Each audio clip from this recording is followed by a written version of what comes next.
est heureux de partager la parole de Dieu. Alors ce matin, je suis encouragé parce que dans les prières, plusieurs prières, 3 notamment, parlaient vraiment du message que j'ai ce matin. Alors j'étais encouragé, je dis Seigneur, c'est super. Je crois qu'il y a le même esprit qui nous inspire, même si on ne se rend pas toujours compte. Et donc on va ensemble ouvrir la Bible dans Deutéronome au chapitre 32. Voilà, Deutéronome au chapitre 32. Je salue aussi tous ceux qui nous suivent par Internet. Que Dieu aussi continue son œuvre et les bénisse. Voilà, Deutéronome, chapitre 32.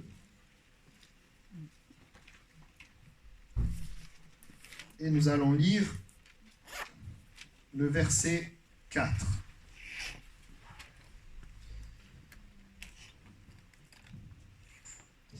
Il est le rocher, ses œuvres sont parfaites, car toutes ses voies sont justes. C'est un Dieu fidèle et sans iniquité, il est juste et droit. Amen.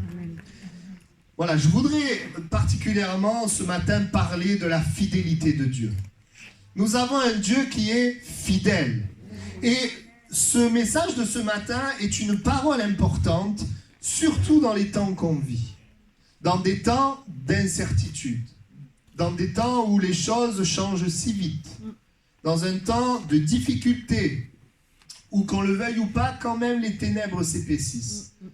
Et dans ce temps-là, le peuple de Dieu a besoin d'entendre et surtout de croire que Dieu est fidèle. J'aimerais rappeler ce que c'est que la fidélité. Si vous prenez les définitions sur Internet, simples, je vous en donne 2. La fidélité, c'est la constance dans les affections, les sentiments, les relations. Une certaine constance. Autrement dit, pour le relier à Dieu, Dieu est constant dans sa bonté, dans sa grandeur, dans sa puissance, dans sa sagesse, dans sa sainteté. Et c'est bon de savoir que Dieu est constant envers nous. Moi, je suis content de savoir que Dieu est bon un jour et que demain, il sera toujours bon. Qu'il ne va pas changer. Parce que voyez-vous, les êtres humains, ils ne sont pas toujours fidèles et constants. Et parfois, on associe l'être humain, enfin, on fait l'association entre Dieu et l'être humain, mais Dieu n'est pas un homme. D'ailleurs, un texte de l'Écriture dit « Dieu n'est pas un homme pour mentir ». Et on arrive à la deuxième définition, ce qu'il dit, il l'accomplit. Et la deuxième définition, qui ne manque pas aux engagements pris. La fidélité, une constance. Et ce matin, nous allons développer 2 points. Et je le crois, ce sont des paroles de Dieu pour vous, des paroles que Dieu veut vous donner. La première parole, c'est que Dieu est fidèle par rapport à sa parole. C'est que Dieu est fidèle pour agir selon sa parole. Et c'est important.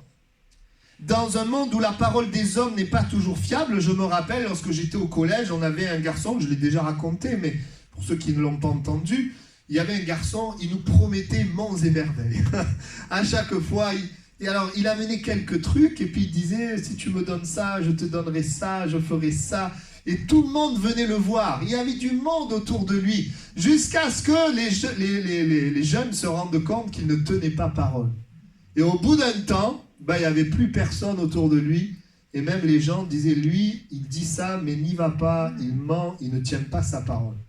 Et vous voyez, je ne me rappelle pas de tout le monde, mais de lui, je m'en rappelle. Je m'en rappelle parce que moi-même, j'étais venu vers lui, etc.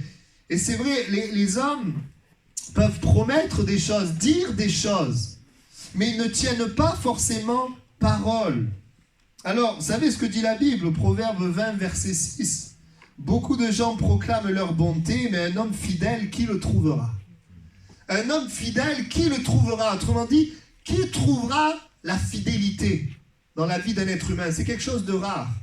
Les personnes qui proclament, c'est une chose, mais les personnes qui démontrent, c'est autre chose. Beaucoup de gens peuvent te dire de gentilles et de belles choses, mais peu resteront dans ces dispositions envers toi dans le temps, et particulièrement au jour du malheur. Peu seront vraiment là. Et je ne veux pas non plus faire qu'un tableau noir. Je crois qu'il y a des gens sincères qui veulent tenir leur parole. Mais la vérité est que parfois, même si on veut tenir notre parole, on est dépassé par des imprévus. On est dépassé par des choses. Et oui, on est dépassé. Pourquoi on est dépassé ? Pourquoi l'homme n'est pas fidèle ? Mais la Bible nous le dit, à cause du problème du péché. C'est le péché qui empêche à l'homme d'être fidèle, de tenir sa parole, d'être constant. C'est le péché qui empêche la fidélité. C'est le mal qu'on ne veut pas mais qu'on va faire quand même, et le bien qu'on voudrait faire qu'on n'arrive pas à faire. Dans un monde qui parle d'amour, de paix, de joie, j'aimerais vous dire, l'amour, la paix, la joie, on peut la trouver dans une certaine mesure, même si pour moi, elle n'a rien à voir avec la paix, l'amour et la joie de Dieu. On peut trouver de l'amour, on peut trouver de la paix, on peut trouver de la joie, mais ça ne dure pas. Ça ne dure pas. La paix qui dure, la joie qui dure, l'amour qui dure, c'est difficile à trouver à cause du péché. Alors, quand tu trouves l'amour, c'est merveilleux, mais quand tu trouves l'amour et que l'amour ne dure pas, eh bien, tu trouves des blessures, tu trouves la tristesse, c'est finalement pire que si tu n'avais pas trouvé l'amour. Alors, ce dont on a besoin, c'est pas de trouver l'amour, c'est de trouver l'amour fidèle. C'est de trouver la fidélité. C'est pour ça que Dieu, il a institué le mariage dans un couple. Parce qu'il voulait que l'amour puisse durer. Parce qu'un amour qui ne dure pas, ça détruit l'être humain.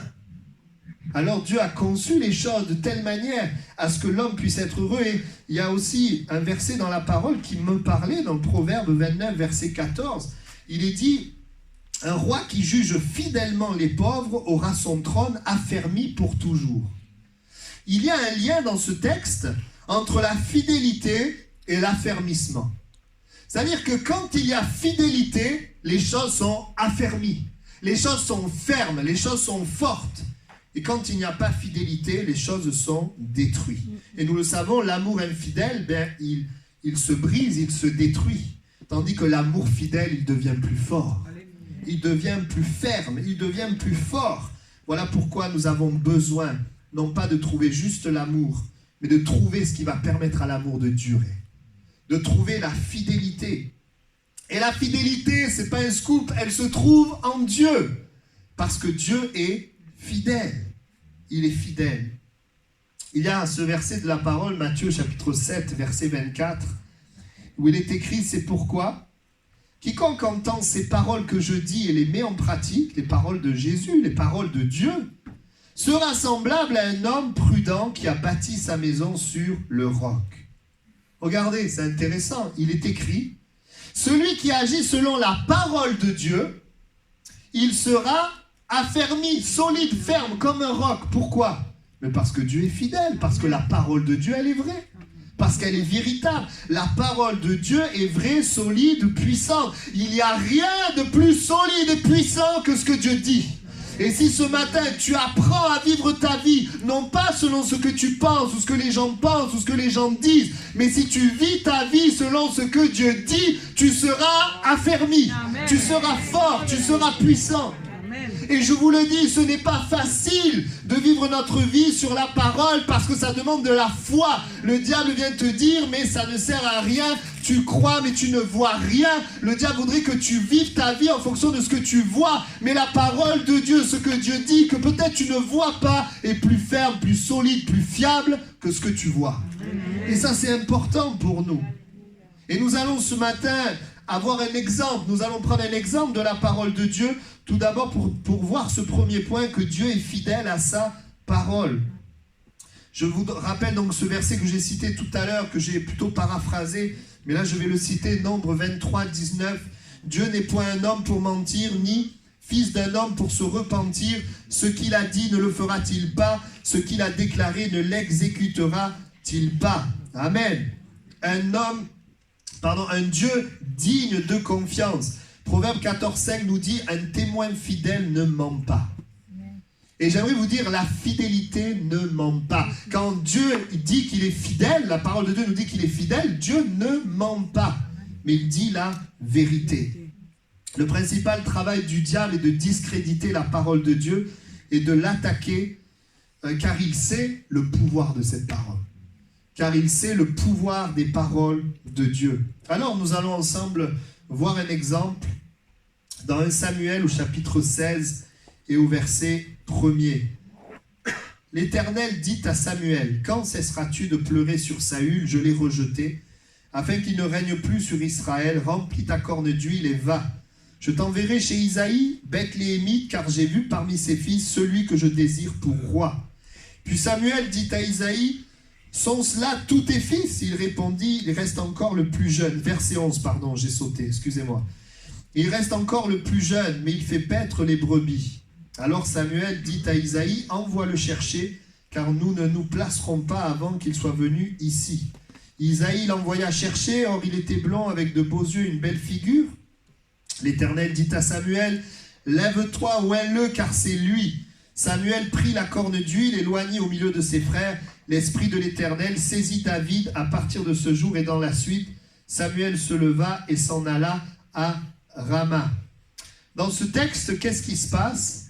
Dieu parle et Dieu dit que David serait roi. Dieu donne une parole. Il dit, c'est lui que j'ai choisi. Et l'accomplissement, nous le voyons dans 2 Samuel, chapitre 5, verset 3. Et alors nous, c'est quelques pages, mais en réalité, c'est plusieurs années. Puisque l'accomplissement, David aura une trentaine d'années, 30 ans. 2 Samuel 5, 3, il est écrit, ils oignirent David pour roi sur Israël. Et au verset 4, David était âgé de 30 ans lorsqu'il devint roi et il régna 40 ans. Il y a eu la parole donnée par Dieu. Et il y a eu des années après l'accomplissement de cette parole. Plusieurs années se sont écoulées, Dieu a accompli sa parole, Dieu est fidèle, il veille sur sa parole pour l'accomplir. Et je voudrais que ce matin nous nous arrêtions sur quelques obstacles qui étaient là pour l'accomplissement de cette parole. David n'avait peut-être pas l'étoffe d'un roi lorsque on lui a annoncé cette parole de Dieu. Il était un jeune homme, jeune garçon. Et pourtant, dans toutes ces pages de la Bible, eh bien, nous voyons que Dieu va accomplir sa parole. J'aimerais vous dire ceci. Dieu parle sur vos vies. Dieu a un plan sur vos vies. Peut-être que tu ne le connais pas, mais ça n'empêche pas que Dieu a un plan.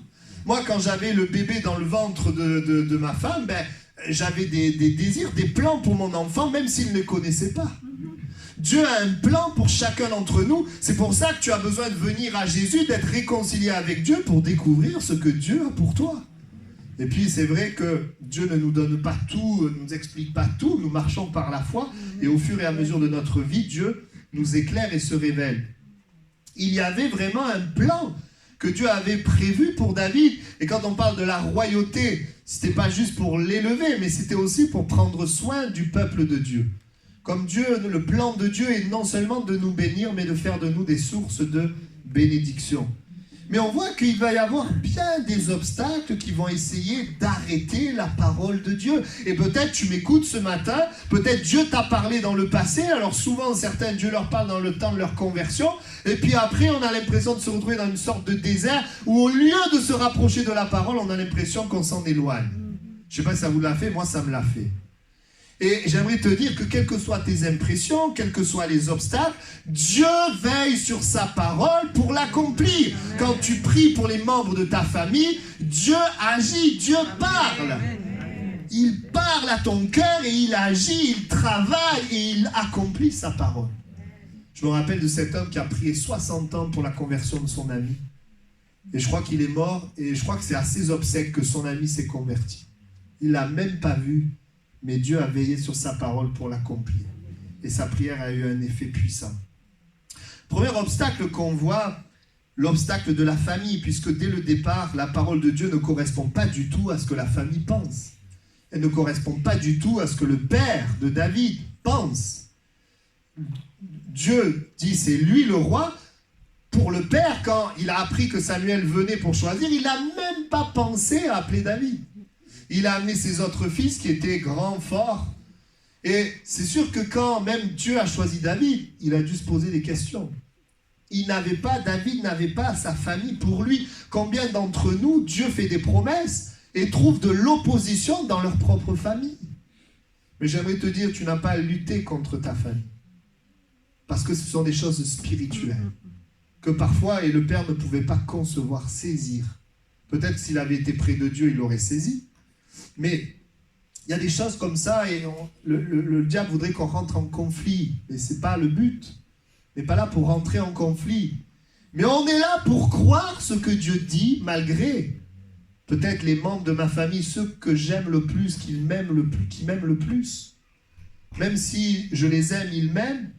S'ils s'opposent, ils ne croient pas dans la parole, bien moi, dans mon cœur, je vais continuer de croire ce que Dieu dit. Oui, le Père l'a oublié quand le prophète est venu demander d'amener ses fils. Et j'aimerais te dire que même si ta famille t'oublie, Dieu ne t'oublie pas. Même si les gens ne croient pas, le Seigneur, il fait confiance. Il sait ce qu'il fait. Vous savez, la Bible dit, c'est dans cette histoire qu'on voit ce verset qu'on connaît bien, que l'homme regarde à ce qui frappe les yeux, mais l'Éternel regarde au cœur.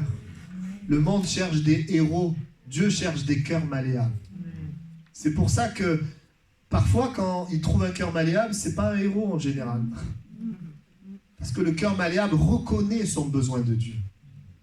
Il reconnaît. Je ne dis pas qu'il faut avoir que des problèmes pour avoir un cœur malléable. Non, il y a des gens à problème qui ont un cœur dur et il y a des gens qui ont des choses qui ont un cœur malléable. Mais souvent, plus on a, plus c'est difficile. C'est pour ça qu'il dit qu'il est difficile à un riche d'entrer dans le royaume de Dieu. Non pas que Dieu est contre la richesse, mais c'est parce que quand nous sommes riches, on n'a pas besoin de Dieu. Et on voit que, oui, la famille pouvait être un obstacle. Il avait un plan, il avait des projets. Il avait quelque chose pour David, pour son peuple. Et j'aimerais vous dire ceci, aucune famille ne peut empêcher le plan de ton Père Céleste. C'est pas parce que tu as la famille qui ne te comprend pas ou qui est opposée, eh bien que cela va empêcher Dieu d'accomplir son plan. Il est même le Dieu qui est capable de disposer le cœur favorablement, de changer le cœur. Mais je fais juste une parenthèse. Voyez, si nous voulons vivre le plan et les promesses de Dieu, eh bien, il faut d'abord que Dieu soit notre Père. Voyez, le premier plan de Dieu, la première, je dirais, comment se manifeste la fidélité au départ, c'est d'attirer les hommes à lui pour faire d'eux ses enfants. Tu ne peux pas connaître le plan de Dieu, ce que Dieu a prévu, si d'abord tu n'es pas réconcilié avec lui. Ça vous est arrivé, vous, de faire des plans avec quelqu'un avec qui vous êtes fâché? Non. Si je suis fâché, première chose à faire, me réconcilier. Et si je me réconcilie, on peut aller plus loin dans la relation. On peut développer peut-être quelque chose ensemble, voir des projets communs et même peut-être une amitié. Il n'y a pas de plan de Dieu sans devenir enfant de Dieu. Le plan de Dieu pour les hommes, c'est d'abord la réconciliation. Et c'est l'œuvre de Jésus-Christ. Jésus est mort sur la croix et ressuscité afin d'être réconcilié avec Dieu, afin de pouvoir entrer dans les plans de Dieu et que Dieu, dans sa fidélité, accomplisse ses plans dans ma vie. Amen. Si tu es là dans ta vie, que tout va mal, que ça ne se passe pas comme tu voudrais, que tu es vide dans ton cœur, tu as peur, tu as besoin d'être réconcilié avec Dieu. Tu as besoin de venir à Jésus et que Dieu devienne ton Père. Dieu a tant aimé le monde qu'il a donné Jésus afin que tu sois sauvé. Il a donné Jésus afin que tu deviennes enfant de Dieu. Il a donné Jésus afin de t'adopter, que tu deviennes fille de Dieu. Et ça, c'est le premier plan de Dieu. Amen. Jésus est mort à la croix pour faire de nous qui étions étrangers des gens de sa maison. Faire de nous ses enfants, les enfants de Dieu, avoir un héritage et ensuite un plan. Amen. Nous savons que le péché, c'est la séparation avec le plan de Dieu, avec Dieu lui-même. Et du coup, par définition, enfin par extension, on est séparé de Dieu et séparé de son plan également. Nous avons besoin d'être réconciliés avec lui. Je ferme la parenthèse. David était un homme qui aimait Dieu, qui aimait passer du temps avec Dieu. Et nous voyons que même si sa famille n'était pas pour, et nous avons d'autres épisodes où le frère de David n'a pas été tendre non plus avec lui, et qu'il comment dire, il lui a dit il a dit à David qu'il avait de mauvaises intentions dans son cœur. C'était faux. Malgré tout cela, alors ce qui est beau, c'est que David, il n'est pas tombé dans le piège d'essayer de se justifier, d'essayer de convaincre sa famille.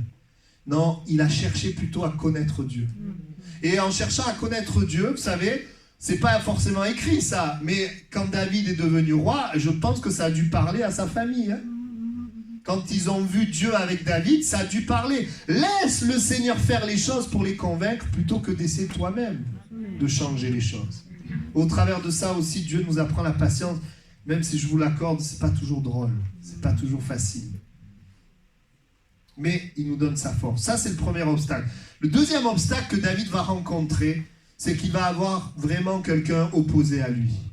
Il va avoir un homme, le roi Saül, le roi de l'époque, qui est jaloux de lui et qui est méchant. Est-ce que vous savez qu'on est dans un monde méchant? Oui.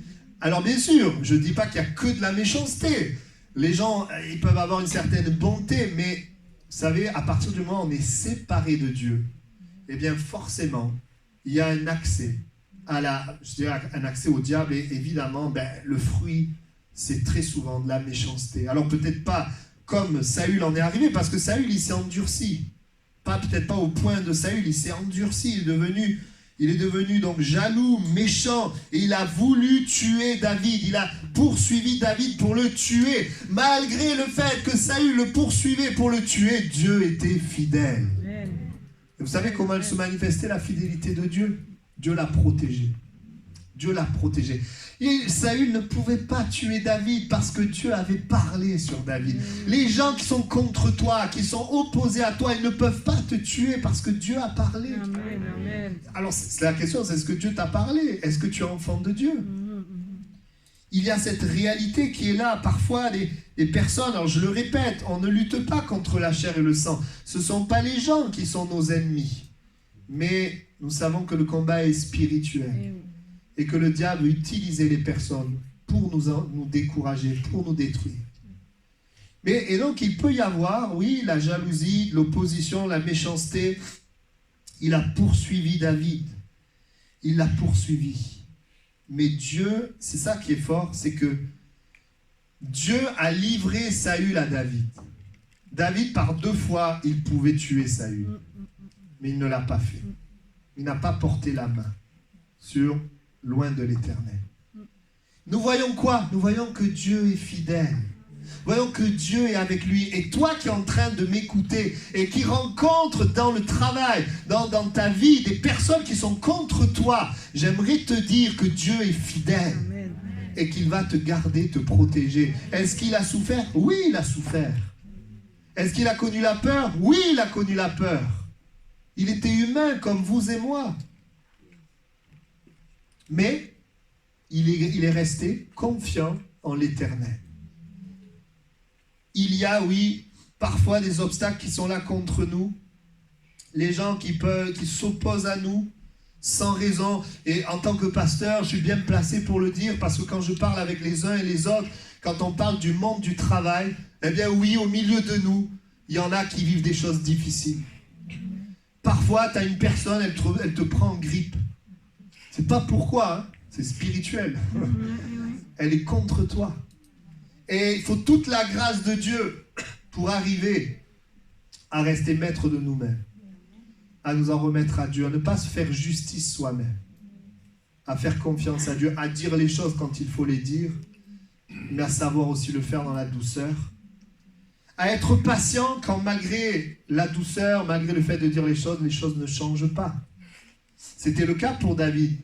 Quand David, Dieu l'avait livré entre ses mains, il a dit « Regarde, j'aurais pu te tuer, je ne l'ai pas fait. » Ça lui dit « Oh, pardon, etc. » Alors David croit que c'est fini. Et puis non, il recommence, il revient contre lui.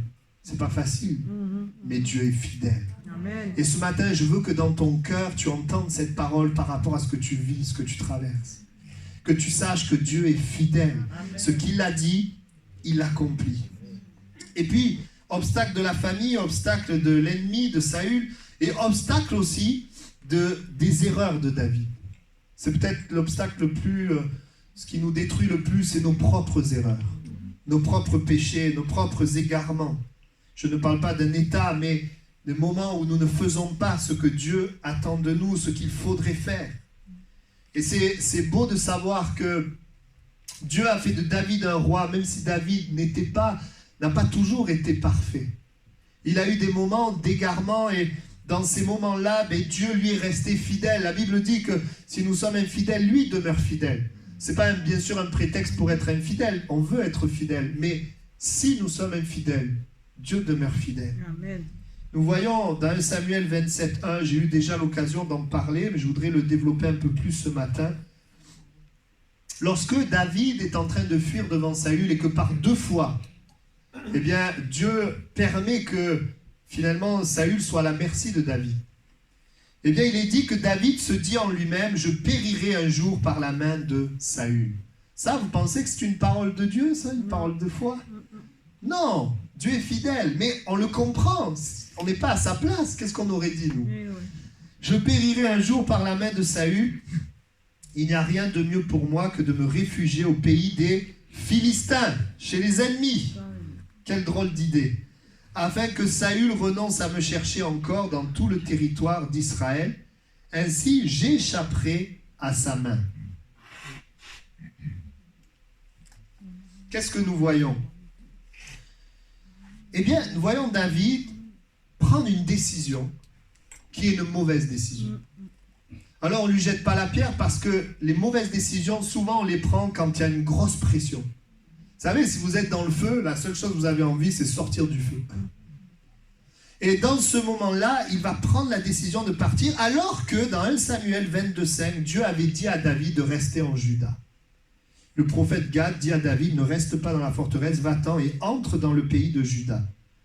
Dieu avait parlé de Juda, de rester là. Ensuite, il y a eu ce moment de fuite dans le désert par rapport à Saül qui le poursuivait. Et là, il décide d'aller où? Pas d'être en Juda, il décide d'aller dans le pays des Philistins. Il décide d'aller dans le pays des Philistins. Et je voudrais vous montrer 2 choses qui vont se passer là.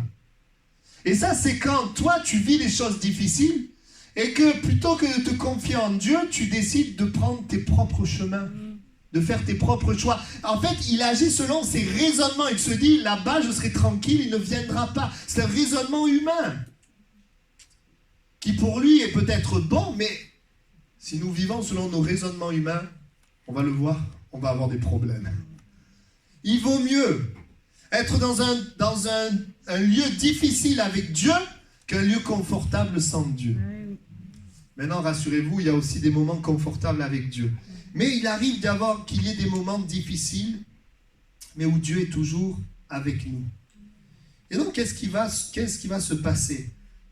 Eh bien, au verset 11, il est dit que lorsqu'il va aller dans le pays des ennemis, David ne laissait en vie ni homme ni femme pour les amener à Gath, car pensait-il, il pourrait parler contre nous et dire ainsi a fait David, et ce fut là sa manière d'agir tout le temps qu'il demeura dans le pays des Philistins.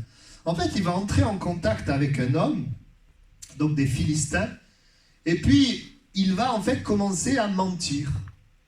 Et puis il va faire croire qu'il est favorable, et en fait il va aller dans des endroits, il va tuer tout le monde pour que les gens ne viennent pas rapporter au roi, à la personne qui est là, ce qu'il est en train de faire. Il va commencer, voyez-vous, quand on fait des erreurs et quand on s'éloigne, eh bien, ça nous amène à pécher. Et là, il va commencer à s'installer dans le mensonge. Il va rentrer dans une vie où il va être obligé de mentir pour s'en sortir. Et on se dit, mais comment ça va se passer? Alors l'homme dont il est question, il s'appelle Akish. Et alors, il va se passer quelque chose presque dramatique. C'est que, vous comprenez, vous avez compris, David, il est du côté des ennemis maintenant, avec Akish, etc. Il fait croire à Akish qu'il est favorable. Alors qu'en fait, il tue les ennemis, il tue tout le monde. Il fait ses excursions. Et là, il apprend que le peuple d'Israël, il vient combattre contre Akish.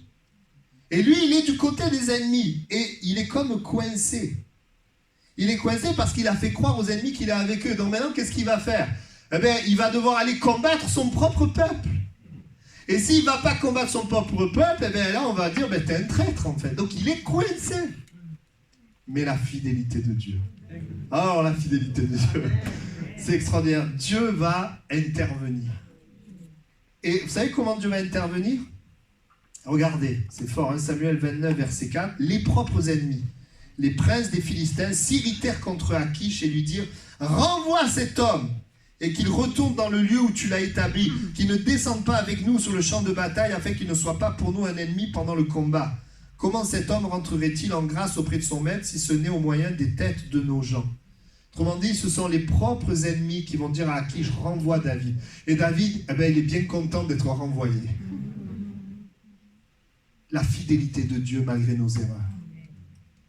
La fidélité de Dieu malgré nos erreurs qui, dans ces moments-là, va aider David. Il va l'aider.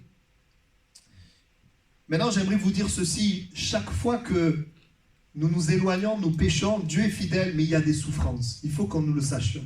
Il y a des souffrances. Dieu est fidèle, il ne t'abandonnera jamais, mais il y a des souffrances.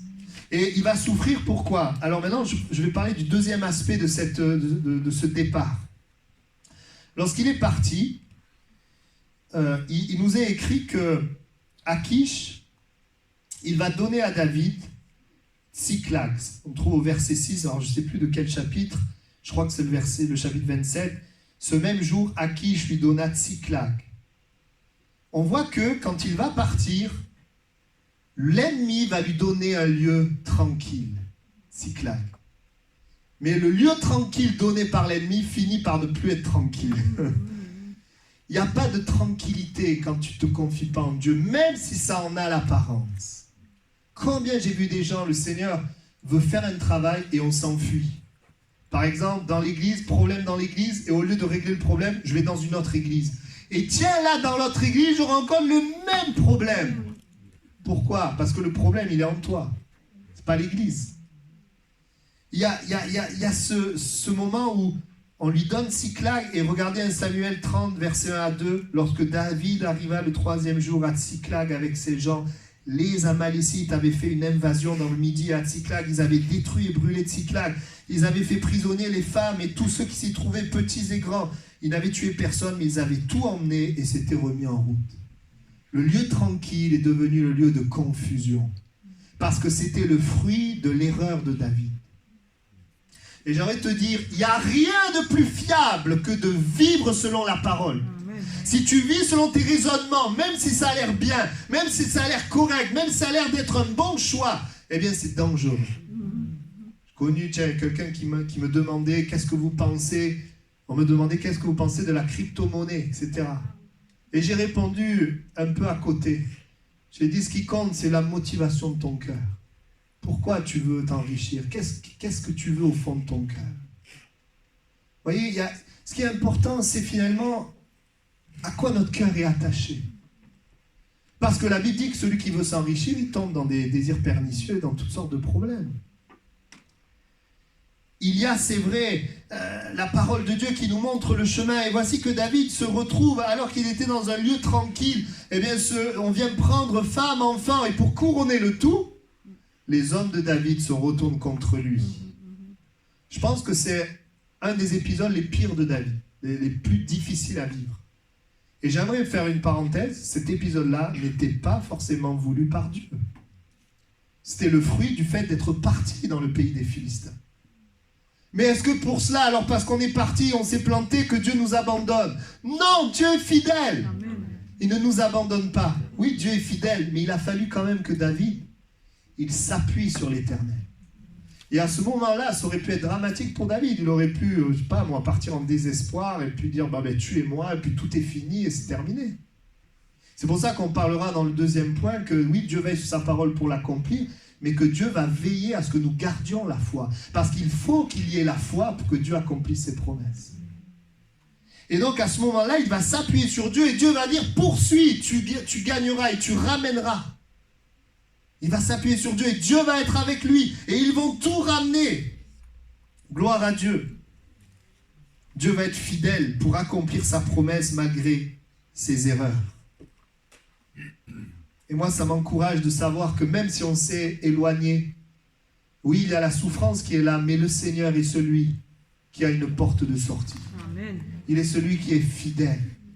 Tu n'es pas obligé de continuer dans ton erreur. Qui ici pourrait dire, je ne fais jamais d'erreur? Nous sommes un corps de chair, nous sommes limités, nous faisons des erreurs.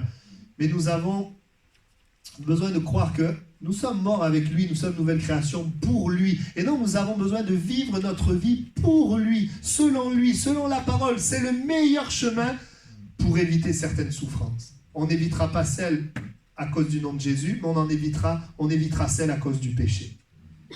Et donc, on voit que oui, malgré la famille qui est opposée, Saül qui veut lui faire du mal, ses propres erreurs, Dieu a accompli sa parole. Amen. Amen.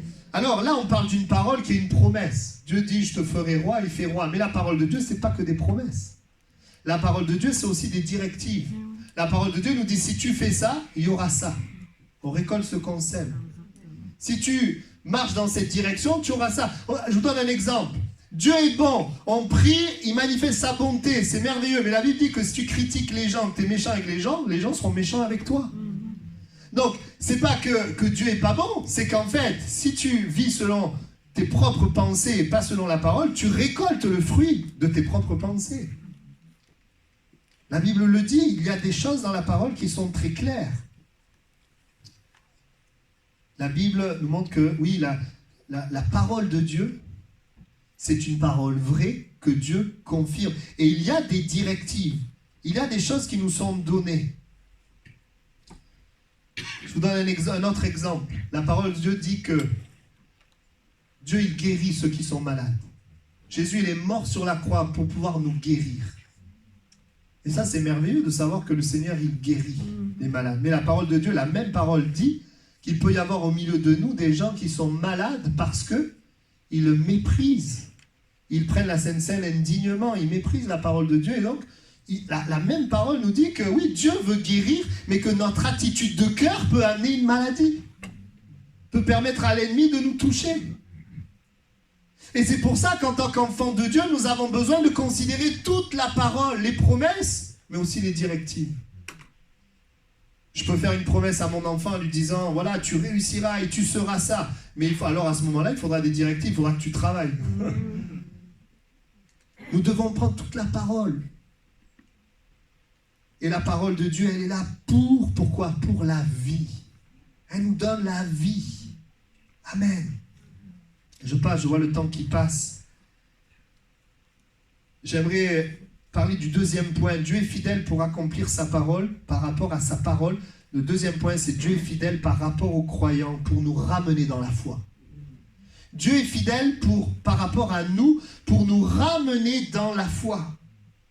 David, à des moments de sa vie, a eu besoin d'être ramené dans la foi, dans la confiance en Dieu. Comme nous l'avons vu, il était parti, il a dû être ramené. Et alors, vous savez, quand il est parti là-bas, qu'il y a eu cette guerre, c'est là où Saül est mort. Et à ce moment-là, dans 2 Samuel, chapitre 2, verset 1, il est dit qu'après cela, alléluia, David consulta l'Éternel. En disant, monterai-je dans une des villes de Juda? C'était le plan de Dieu, initialement, qu'il soit en Juda. Et Dieu lui dit, et l'Éternel répondit, monte David.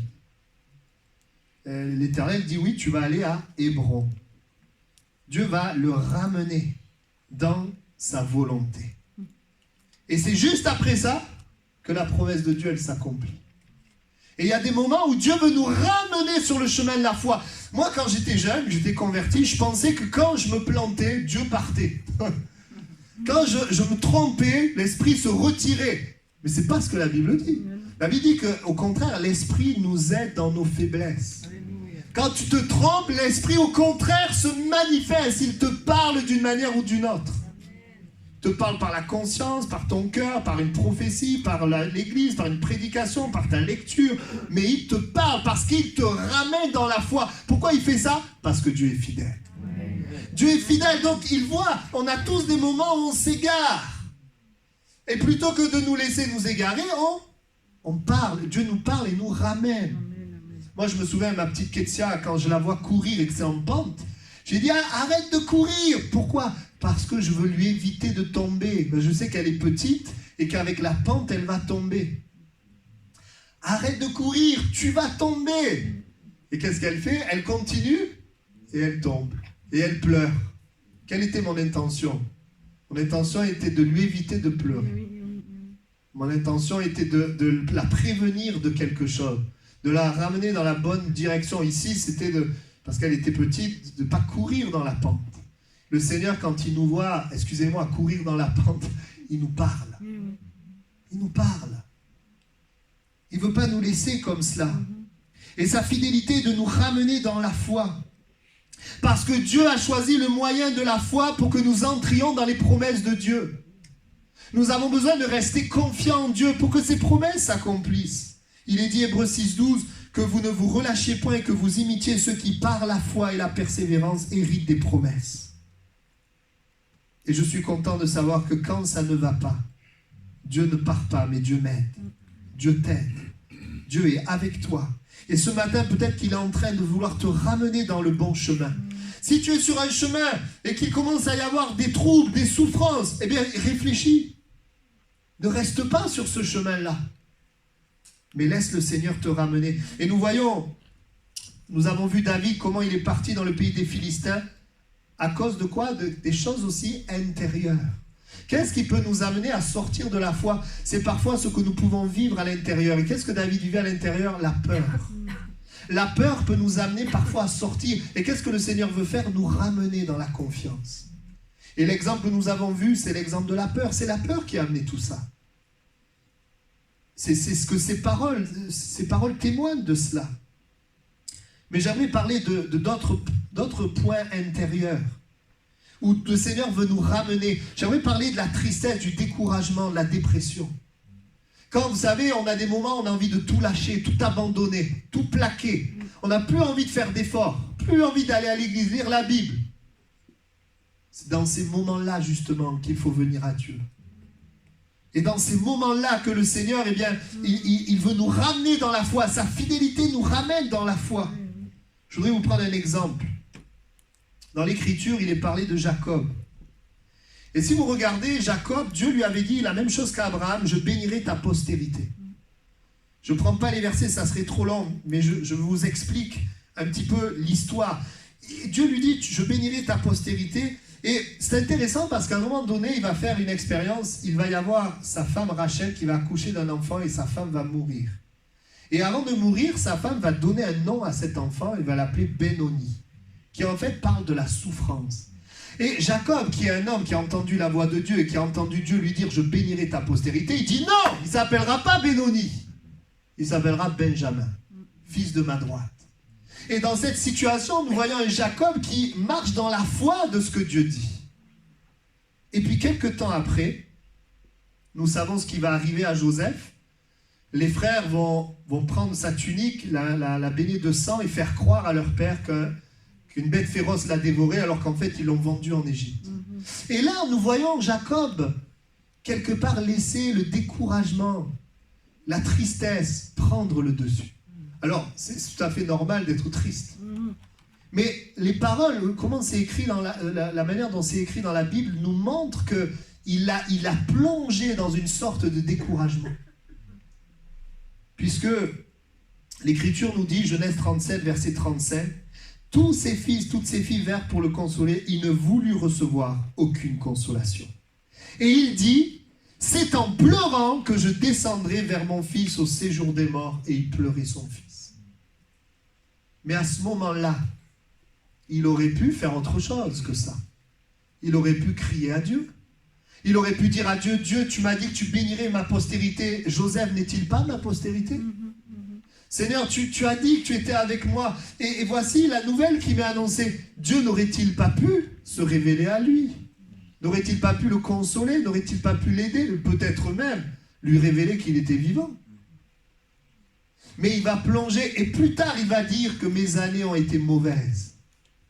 Et voyez-vous, qu'est-ce que Dieu veut faire? Dieu veut nous ramener dans la confiance, dans la foi. Et plus tard, bien sûr, le Seigneur va amener Joseph et ça va être un sujet de consolation pour lui. Mais j'aimerais vous dire ceci, même si Dieu veut nous ramener, il faut se laisser ramener.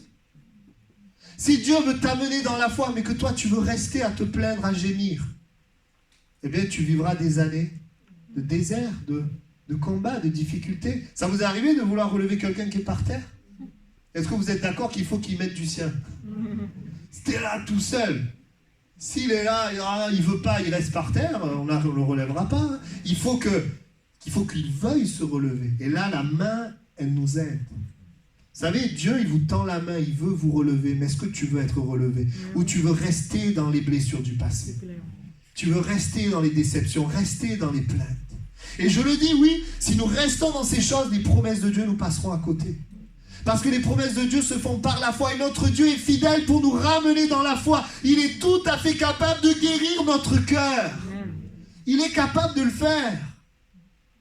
Est-ce que tu le veux? Saisir sa main. Amen.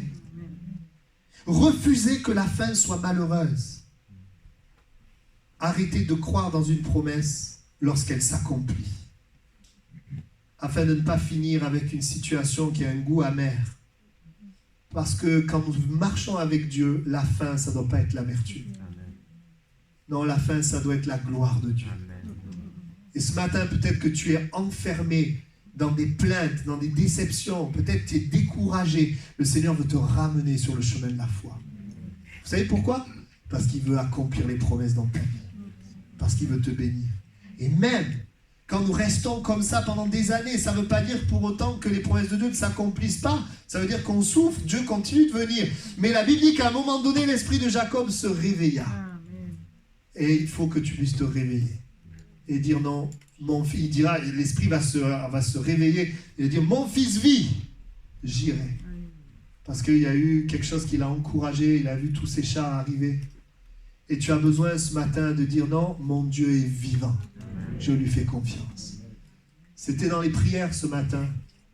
Le Seigneur veut ramener sur le chemin de la foi. Il veut te ramener dans la confiance.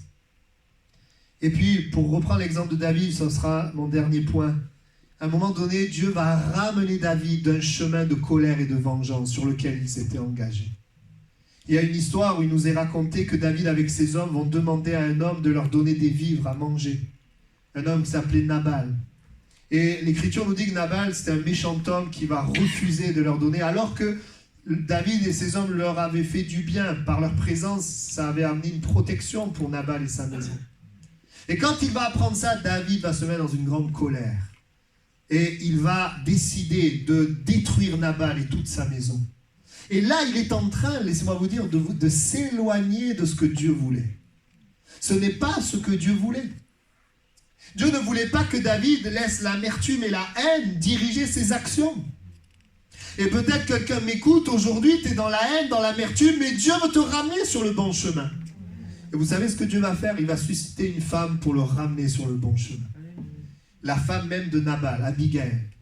Et c'est cette femme qui va venir au devant de David avec des vivres et qui va parler à David. Et qui va finalement lui rappeler que Dieu est avec David.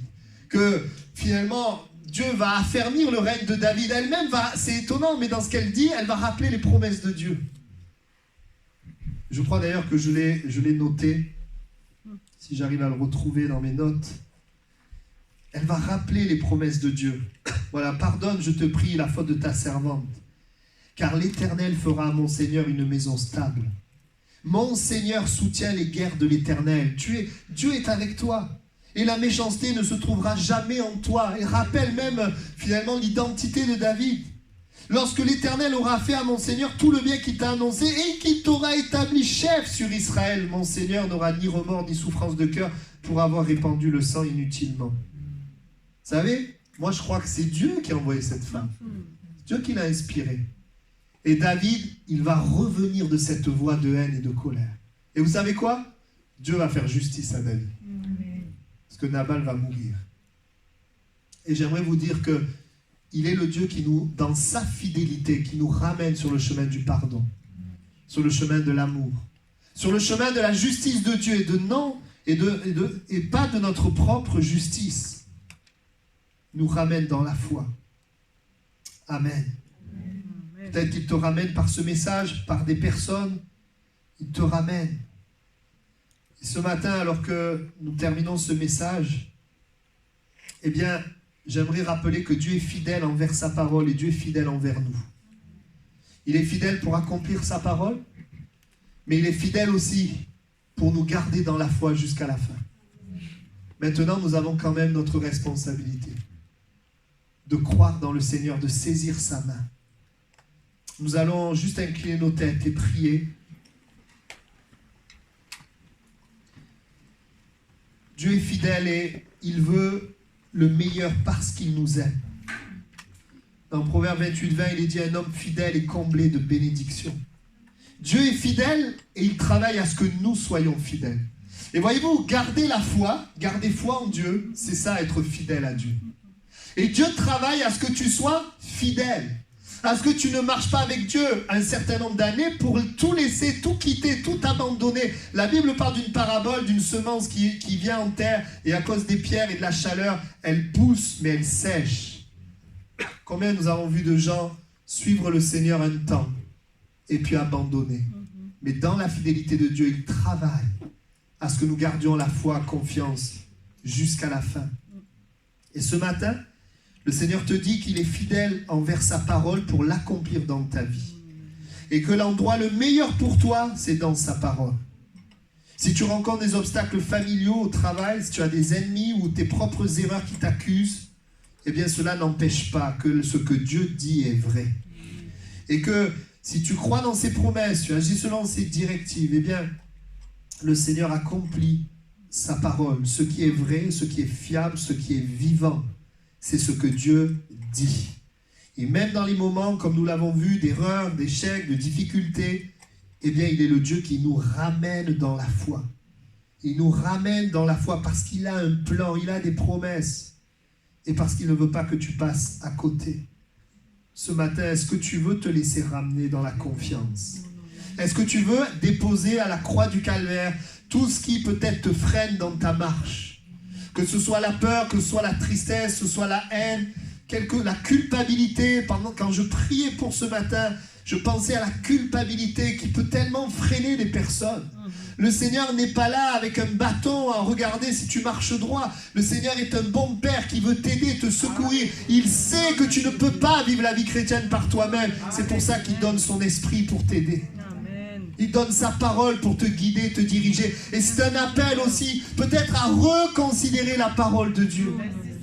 Si tu ne la lis pas, tu es en danger. Tu as besoin de lire cette parole, parce que cette parole, elle est vraie. Elle est confirmée. Elle marche. Elle est vraie, elle est vivante. Alors si le Seigneur te parle d'une manière ou d'une autre, ce matin, simplement parle-lui. Là où tu es à sa place, nous prions. Parle-lui et nous prions ensemble. Merci pour cette matinée où tu nous rappelles cette vérité, que tu es fidèle. Et que ce que tu dis, tu l'accomplis. Tu es fidèle pour accomplir ta parole. Et tu es aussi fidèle envers nous.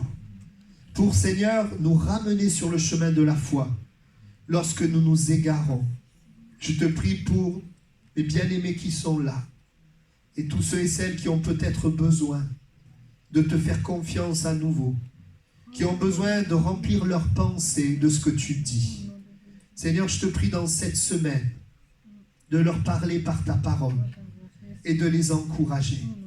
Merci pour ta présence ce matin qui vient secourir, aider. Il n'y a pas de condamnation pour ceux qui sont en Christ. Je te prie aussi pour ceux qui ne sont pas en Christ, afin qu'ils puissent venir à toi, Jésus. Et qu'ils puissent entrer dans ce plan merveilleux de Dieu. Qu'ils puissent goûter à ta fidélité. Merci Seigneur. Amen.